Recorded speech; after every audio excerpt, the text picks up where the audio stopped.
দাসৰ সেৱা কৰিব নহয়। বামদেৱৰ কোৱাচোন, মত্যৰ কিবা নতুন সংবাদ আছে? নাৰায়ণ নাৰায়ণ, এই কঙাল নাৰদে মত্যৰ সংবাদ দিব লাগে প্ৰভু আপোনাক।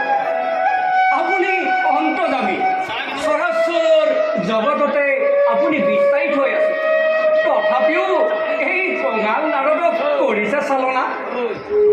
অন্তৰ্যামী হলেও নিজ মুখে নহয় ব্যক্ত।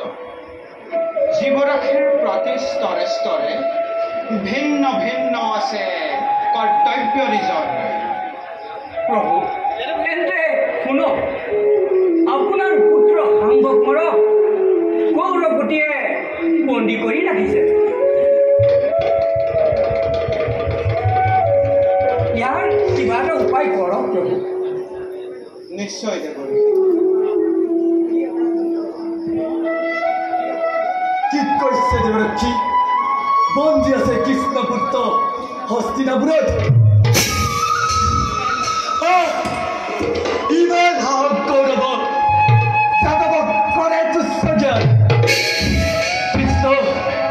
কৃষ্ণ আৰু সহায় নহয়। দাদা, এই নাঙলেৰে চূৰ্ণ বিচূৰ্ণ কৰি হস্তিনাপুৰ উত্তৰি আনি সাম্বকুমাৰক শান্ত হোৱা হলধ।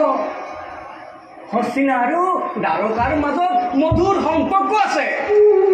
এই সম্পৰ্ক অটুট ৰাখ হলধৰ, অটুট ৰাখ।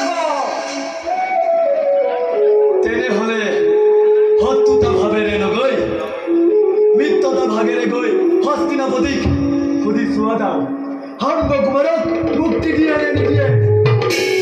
চোৱা দাদা, শত্ৰুভাৱে নগৈ মৃত্যুভাৱে গৈ সাম্বকুমাৰৰ মুক্তিৰ প্ৰাৰ্থনা কৰাব।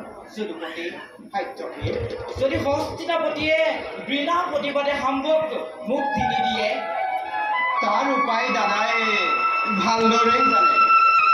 দেৱৰ্ষী, ব'লা এতিয়া আমি দুয়ো যাওঁ নিজ নিজ কৰ্তব্যত।